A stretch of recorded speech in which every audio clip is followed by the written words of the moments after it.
I'm Allison, and this is Nellie. And we're just looking to get some quick miles in today because we've got stuff to do. So it's time for my go-to quick, but still somewhat challenging trail, Wallace Falls.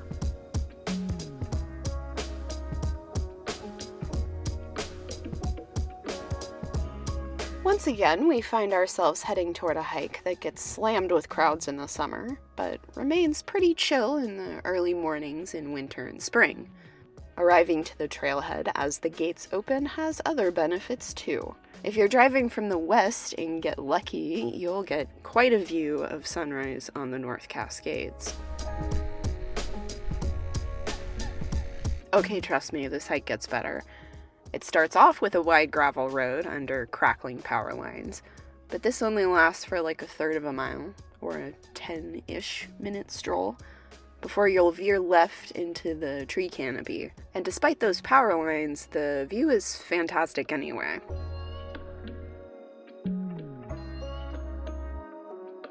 Today we're following the woody trail along the Wallace River, then ascending 1,300 feet and a couple of miles to the top of the park's namesake waterfall for a 5.6-mile round trip. This location, being within actual civilization, is popular with trail running and hiking groups and casual hikers, and there are lots of viewpoints along the way, which make it a worthwhile trip no matter how long you stick with the trail, really. All this considered, you can imagine how the folks who share a neighborhood with the park have had a bit of trouble with folks parking in the road, their yards, their driveways. Don't be that guy. Mind the no parking signs, which might outnumber the residents at this point.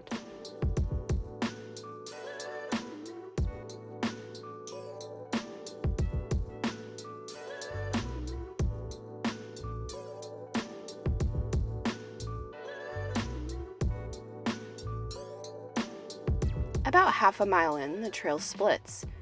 You might be interested in taking a left and heading up the old railroad grade to North Wallace Lake high above us, but we're not in for a 9-mile trip today. We've got other plans, so we head right to the river. Oh, and you might see a fisherman or two down in the river, or lugging their gear to the river. Apparently the fishing gets pretty good here.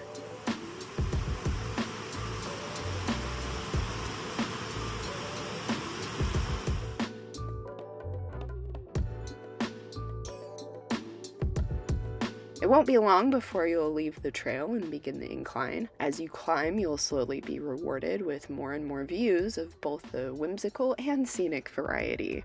There are a few medium-ish footbridges, Wallace River Valley views, and you won't be without the sound of the river until the end of your trip.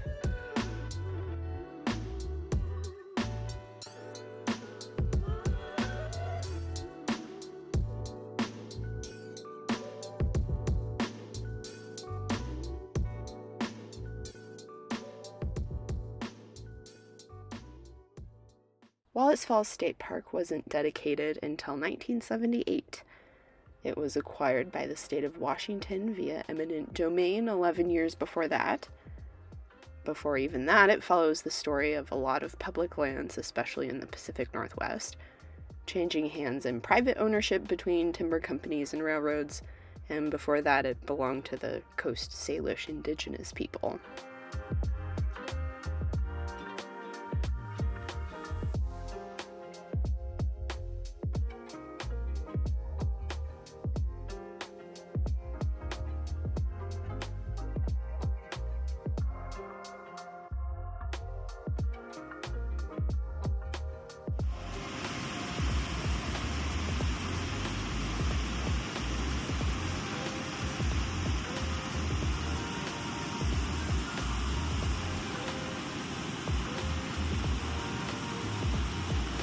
The Washington Trails Association has done a lot of work here, so it's no surprise that, aside from some rugged and rooty little sections of the Middle Falls to the Upper Falls, it's in great condition.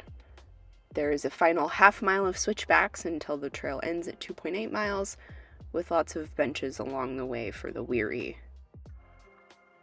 Wallace Falls State Park actually has 2 walk-in campsites and 5 cabins, in addition to its 9 waterfalls and 12 miles of trail.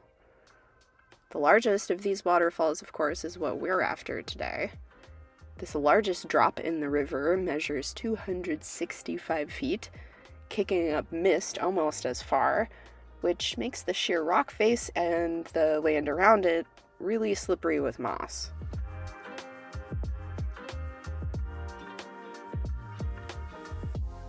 By the way, it usually goes without saying for me that I suggest obeying the leash laws wherever you visit. Know that because the number of times dogs have gone over the falls, rangers are understandably real sticklers about leash laws here in particular. Seriously, the falls are really dangerous, and several people, more than I could accurately count just by checking news stories online, have passed away getting too close or even in the falls. Watch your step here and stay behind the fences.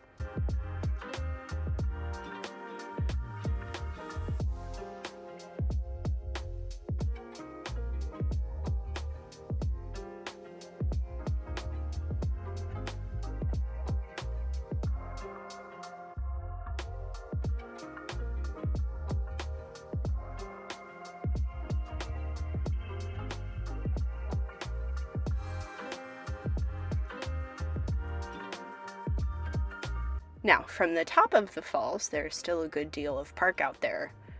Look for the trail behind the last sign on the main trail and follow the blue diamond markers about 6 feet up in the trees. They'll guide you around the roots and rocks to reach the logging road up above, which you can then follow for about 1 3/4 miles to Wallace Lake, or go just another mile to Jay Lake, where you'll find backcountry campsites at both. Don't forget your overnight permits, though. We won't be heading up to the lakes today, but if you do, it's now logging season here in Washington. According to trail reviews, the area behind the falls is being actively logged, and some folks have had to turn around due to machinery blocking the road.